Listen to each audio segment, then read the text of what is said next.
शिवसेना, काँग्रेस आणि राष्ट्रवादी काँग्रेस, शेतकरी कामगार पक्ष, इतर या महाराष्ट्रातले काही पक्ष आहेत. अशा पद्धतीने ती एक महाविकास आघाडी बनली आणि आम्ही गेले 3 वर्षापेक्षा जास्त काळ एकत्र व्यवस्थित काम करतो. माननीय बाळासाहेब आंबेडकर, वंचित बहुजन विकास आघाडीचे प्रमुख नेते यांचं जे म्हणणं आहे की आम्हाला महाविकास आघाडीमध्ये बोलवलं जात नाही. प्रकाश आंबेडकर हे मोठे नेते आहेत, वंचितांचे नेते आहेत. त्यांचा सन्मान आम्ही सगळेच राखतो, कारण ते बाबासाहेब आंबेडकरांचे नातू आहेत. जसे उद्धव ठाकरे प्रबोधनकार ठाकरेंचे नातू आहेत, बाळासाहेब ठाकरेंचे चिरंजीव आहेत आणि पक्षाचे प्रमुख आहेत. शिवसेना आणि वंचित बहुजन आघाडी म्हणजे माननीय बाळासाहेब आंबेडकर यांची अधिकृतपणे युती झालेली आहे आणि ही युती जाहीर करण्यासाठी स्वतः माननीय उद्धव ठाकरे हे प्रकाशजी आंबेडकर यांच्याबरोबर आंबेडकर भवनात जाऊन त्यांनी पत्रकार परिषद आंबेडकर साहेबांबरोबर घेतली. हे सगळ्यांना माहिती आहे. म्हणजे शिवसेना हा महाविकास आघाडीतला प्रमुख घटक पक्ष आहे. आमच्याबरोबर आता वंचितची युती आहे. म्हणजे आम्ही असं मानतो की वंचितसुद्धा महाविकास आघाडीचा घटक आहे. दुसरं असं आहे की या लोकसभेच्या दृष्टीने जी चर्चा सुरू आहे ती अत्यंत सन्मानानं माननीय प्रकाश आंबेडकर आणि त्यांचे सहकारी यांच्याबाबत अत्यंत सविस्तर चर्चा आतापर्यंत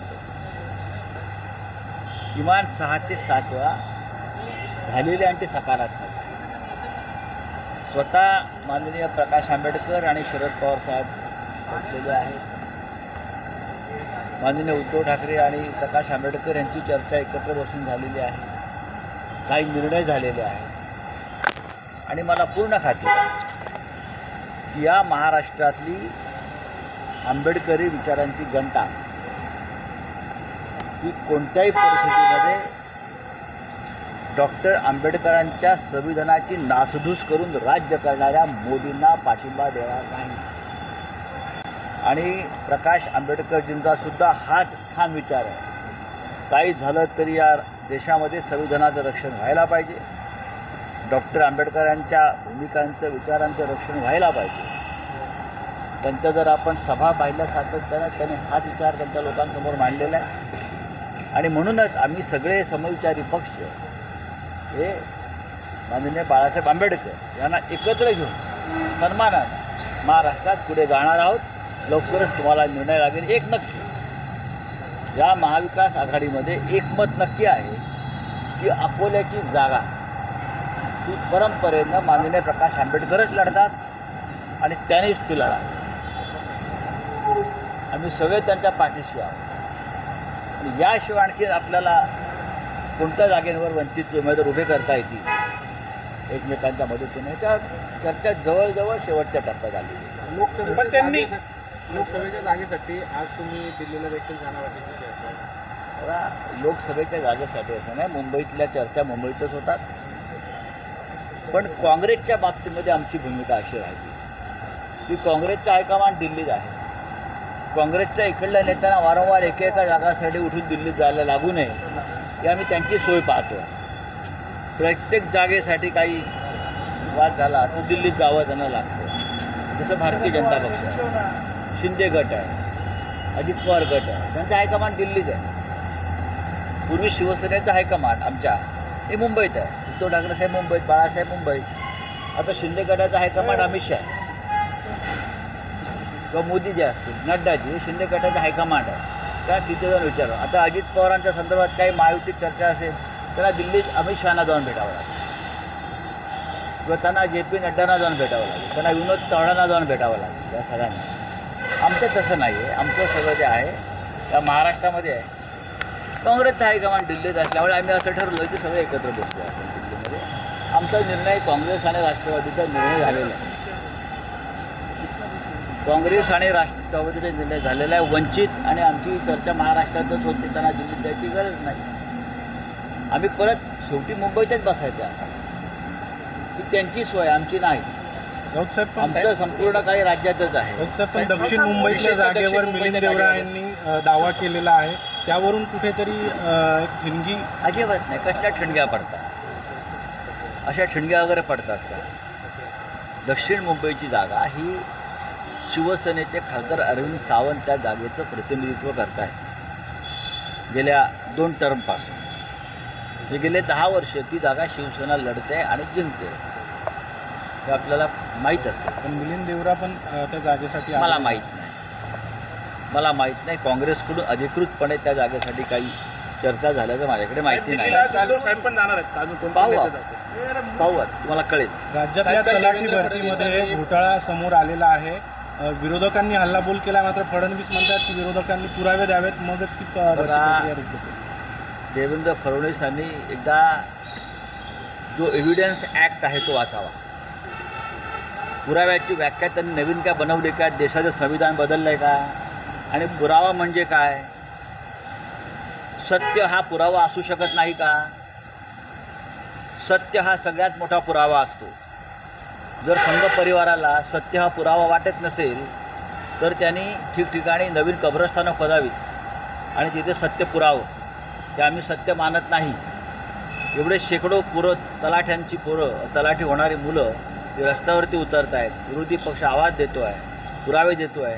त्यांना पुरावा म्हणजे काय हवं आहे हे समजून घ्या. हे इतके निर्लज्ज लोक आहेत सरकारचे, ते पुरावे मागतायत. अशा गोष्टीमध्ये त्यांना काय पुरावे हवे आहेत? उद्या म्हणतील महाराष्ट्र निर्माण झाला, हा पुरावा द्या. तुम्ही मराठी आहात, हा पुरावा द्या. अख्खा महाराष्ट्र लुटला जातोय, गुजरातला जातोय, पुरावा द्या. आणि डोळ्यासमोर तुमच्या लुटला जातोय. तुमच्या डोळ्यात त्या खातर झाल्यात डोळ्याच्या. साहेब, काल देवेंद्र फडणवीस भाषणात असं म्हटले की 2019ला कट्टर पाठीत घुसली असा प्रयोग झाला. देवेंद्र फडणवीसांनी काल भाषणात उल्लेख केला. 2019 करू द्या. त्यांना आता आयुष्यामध्ये 2024 नंतर नाटकं, एकांकिका हेच करायचं आहे. दुसरं काम काय त्यांना?